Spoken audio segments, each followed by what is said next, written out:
So let's take a look at from where this paragraph or this passage has been drawn.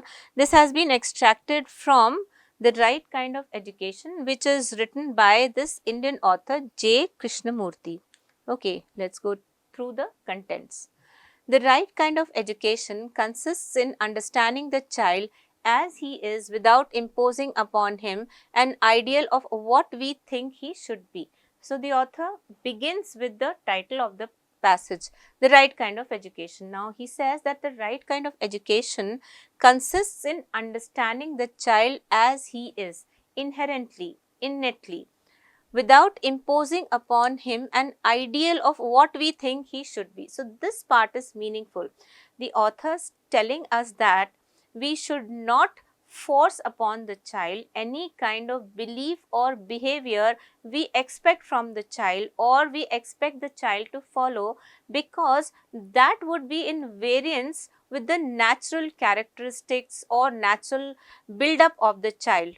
Okay, the right kind of education consists in understanding the child as he is without imposing or forcing upon him an ideal of what we think he should be. So, we should not try to make him forcefully conform to a specific belief that we harbor or a behavior that we feel the child should follow.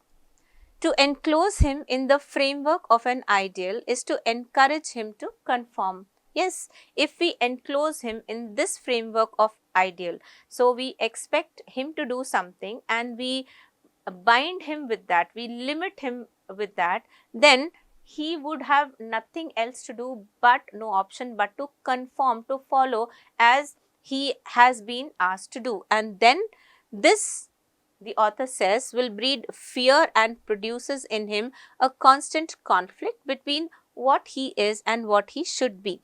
So, what will this result in? There will be a conflict because the child naturally is something different and we are trying to mold him in a different form, and this will certainly create conflict in his mind internally. And all inward conflicts have their outward manifestations in society. So, this is also very correct, because the internal conflict that a child experiences and the child is not able to tell either the parent or a guardian or his or her teacher or tutor that it is not something which he is able to do naturally, will lead the child to display this conflict in some kind of behavior in society which is not acceptable or which is objectionable. If the parent loves the child, he observes him, he studies his tendencies, his moods and peculiarities. So, the author says, if any parent loves his or her own child, then the parent will do what? The parent will observe the characteristics, the actions, the behavior of the child, the tendencies of the child, the moods of his child, and also the peculiarities, any kind of oddities or strangeness that the child may have. It is only when one feels no love for the child that one imposes upon him an ideal. So, the author says that either of these two cases may happen. If a parent loves a child, then the parent will try to understand the child. How?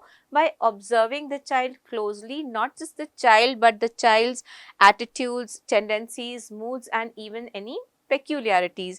If the parent does not love the child or does not feel or experience any such emotion, then such a parent will try to impose his or her attitudes upon the child, or which the author says an ideal, for then one's ambitions are trying to fulfill themselves in him.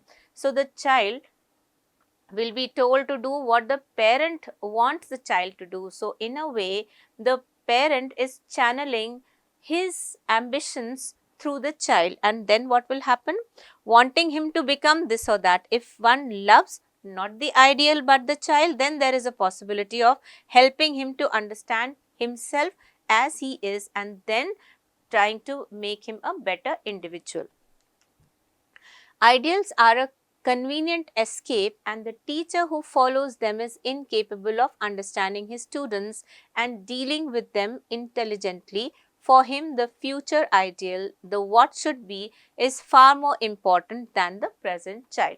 So, this is a kind of reiteration of whatever the author told us previously, that if it is even not just a parent, any teacher, and a parent is also a child's teacher, tries to impose an ideal upon a child, then the author says that an ideal is a convenient escape, and any teacher or parent who follows this is not capable of understanding the taught. Okay, so here the reference is to a teacher and student. So if a teacher tries to force students to do what the teacher wants them to do, then it is not something correct, because the future ideal is more important than the present child for the teacher or for such a teacher. The pursuit of an ideal excludes love, and without love no human problem can be solved. So if a teacher wants to just follow an ideal and he tries to impose that on a student or a child, then the author says this excludes love. Now, this is something that the author has mentioned previously itself, that if a parent does not love a child, only then the parent will impose an ideal upon the child. So, this is saying the same thing again. And without love, no human problem can be solved. If the teacher is of the right kind, he will not depend on a method, but will study each individual pupil. In our relationship with children and young people, we are not dealing with mechanical devices that can be quickly repaired, but with living beings who are impressionable, volatile, sensitive, afraid, affectionate. So, children or human beings, especially during their formative years, the author says, are impressionable. They form impressions of what impacts them. Volatile means they flare up, they are not steady or stable. They are sensitive to what impacts them or what goes on around them, and they are also afraid of whatever arouses fear in them, and they are also very affectionate. Okay, and to deal with them, we have to have great understanding, the strength of patience and love. When we lack these, we look to quick and easy remedies and hope for marvelous and automatic results. So, when we lack these qualities of patience and love, then we try to find quick remedies, and these quick remedies we expect are marvelous, excellent, wonderful, and they will fix a problem without any effort on our part, which is what the author says here, and give us automatic results. If we are unaware, mechanical in our attitudes and actions, we fight shy of any demand upon us that is disturbing and that cannot be met by an automatic response, and this is one of our major difficulties in education. Okay, so I hope the explanation is clear and we have been able to understand what it is exactly that the author has told us. Now for the questions. The first one, question number 19. Which of the following currently reflects the intention of the author of this passage? So, what reflects the intention of the author? The right kind of education for a child cannot be without love, care and understanding. Yes, we get the answer in the very first option, because it captures everything that the author has told us about the intention of the author. Okay, so the author has told us that the right kind of education has to be one that is infused with love, care and understanding towards the child, and this option captures that. Okay, B. True education should be governed by a tendency to conform a child to our ideals is something that contradicts C. The teacher should focus on how a child should be according to his or her methodology, hope or expectation. Well, this is also something which is contradictory. The teacher should not focus on how a child should be according to the ideals of the teacher, but focus on understanding the child, how the child is. So, this is incorrect. D. Parents and teachers should work together collectively to guide a child on what he or she should do as per their ambitions is also way off the mark. So, it is option A that captures the author's intention of this regarding the right kind of education. Question number 20. In light of the above passage, what will be the result of forcing a child to conform to the framework of an ideal? What will be the result of forcing a child to conform to the framework of an ideal? You remember the author mentions internal or inward conflict and its outward display or manifestation. Keep that in mind and refer to that part if there is a need. So, in light of the above passage, what will be the result of forcing a child to conform to the framework of an ideal? Can it be A, it will make the child an ideal child? Never. B, it will create confusion and fear in the child? Exactly. C, the child will get into a conflict? The child will not get into a conflict with somebody. The child faces internal conflict. Okay, so this is a distortion. D, it will discourage the child from conforming to the ideal. That is also not relevant. Okay, B clearly gives us what is expected. Okay, so what will happen? It will create confusion and fear in the child, and this is the result of forcing an ideal or forcing a child to conform to whatever is expected of him or her. Question number 21. According to the author, what should be the attitude of a right kind of teacher? They should not empathize with the students. They should use modern and scientific methods of teaching. They should focus on studying each student individually, or they should instill great ideals in the student. Now, the author clearly tells us that, let's go back to that part. Here, the author says, if the teacher is of the right kind, he will not depend on a method but will study each individual pupil, okay, means student. In our relationship with children and young people, we are not dealing with mechanical devices that can be repaired, but with living beings who are impressionable, blah, blah, blah. Okay. So, they should not empathize with the students is certainly not correct. They should use modern and scientific methods of teaching. The author has discouraged the use of these or said that a good teacher does not use or employ these methods. They should focus on studying each student individually. Yes. They should instill great ideals in the student is what the author has discouraged or warned against. So, C is the right choice. 22. According to the passage, why do we look for quick and easy remedies and hope for marvelous and automatic results? A, because children are impressionable, volatile, sensitive and affectionate. Now, because children are this way, is that why we look for quick and easy remedies? So, try to understand, is that the reason? Well, you know it's not. B, because of major difficulties in education, we look for quick and easy remedies and hope for marvelous and automatic results? Not at all. C, is it because we lack intelligence and skill or because we lack understanding, patience and love?